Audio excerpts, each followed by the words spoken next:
Hey, what's up everybody? My name is Christian and I'm a mix engineer. I've got a special video for you today and we're breaking down Connor Price's vocal chain, so let's dive in. Today for our example, we're breaking down Despicable's vocal. So for starters, in general, if a vocal is sent to me raw, this is how I process it. There's always a first EQ, first compressor, second EQ, and then second compressor, okay? And then everything else after that is just kind of to taste to add extra color. And so for this example, let's play this raw and see how it sounds. Going for knockouts, big hook when I drop now, yeah. How many songs out? Give you a hint, I lost count. Everybody say they So what my first EQ and my first compressor are doing is shaping the vocal to make it sound like it's in the room with me. Sometimes raw vocals are a little woofy, they're dark, or they're extra bright. I don't know. It just depends on what mic you're using, what interface, room treatment, all that stuff. I work with an EQ and a compressor to lightly tame the transients. The compressor's only knocking down like 1, 2, maybe 3 dB, just for those extra plosives. And the EQ is helping it shape to where it's just sounding like this, like we're talking to each other. And that gives me a flat, even playing field to start with. So my first EQ is here. For starters, I high pass everything. Oftentimes in a raw vocal, there's just a ton of like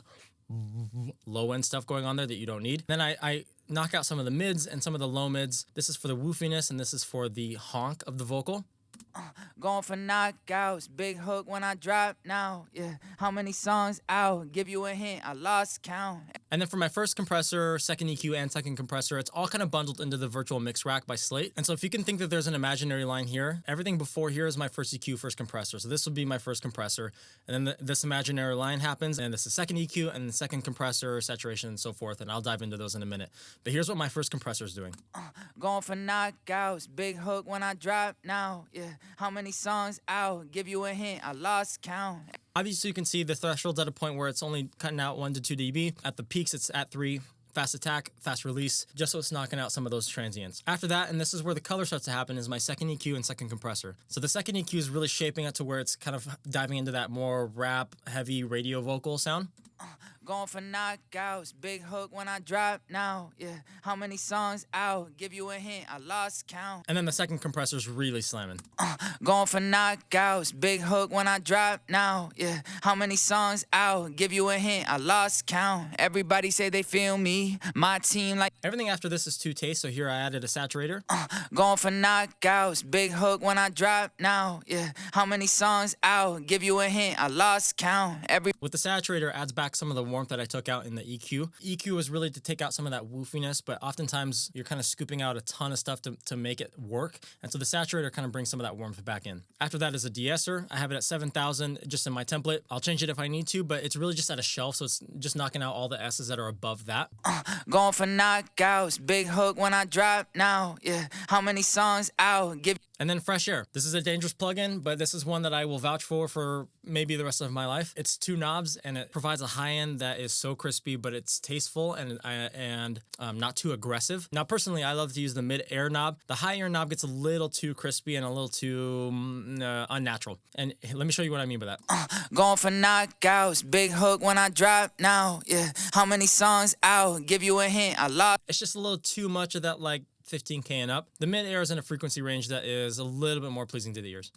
Going for knockouts, big hook when I drop now, yeah. How many songs out? Give you a hint, I lost count. Everybody. Now let's dive into my parallel buses. So in my template, I have a Vox Smash and a Vox Overdrive. Those are parallel auxes to a CLA 76. Everything's at noon. And the other one is an overdrive going to the virtual tape machine, and that is absolutely slamming. These are always silent, and I always bring them up to taste depending on if I even want to use them or not. So for this song, I have the Smash at -7 and the overdrive at -15. And I like to call these my secret radio faders. These are the things that I bring up if I want them to sound a little bit more in your face on top of the mix, especially the Smash bus. Let me show you what I mean.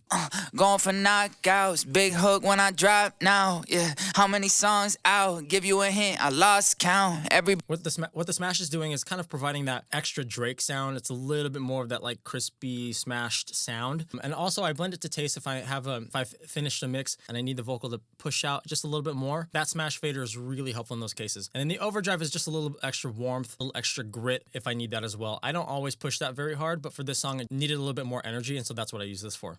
Going for knockouts, big hook when I drop now, yeah. How many songs out? Give you a hint, I lost count. That one's not as noticeable as the Smash one, but it's still very helpful. And then after that are my effects. All my lead stuff, including the parallel buses, go into this lead vox bus, and that lead vox bus goes into my effects. I have these all in my template, but you can see I didn't even use very many of them. I just used the delay and the verb. For my delay, I use Echo Boy. Incredible delay, super versatile. And for my verb is vintage verb. Gotta be my favorite verb out there. And now this might be obvious to some, but having the vocal effects on buses is really important because I can manipulate them per section of the song. So as you can see here, I manipulated the vocal delay. This is the chorus here, and then I turned it down for the verse, back up for the chorus, down for the verse. That way the delay isn't just constantly delaying. There's a little bit of breathing room. It helps it feel a little bit more natural. And especially when Connor's rapping really quick in the verses, the delay isn't tripping on itself. And so let me play you the vocal with everything on it. Yeah, new whip, I'm gliding.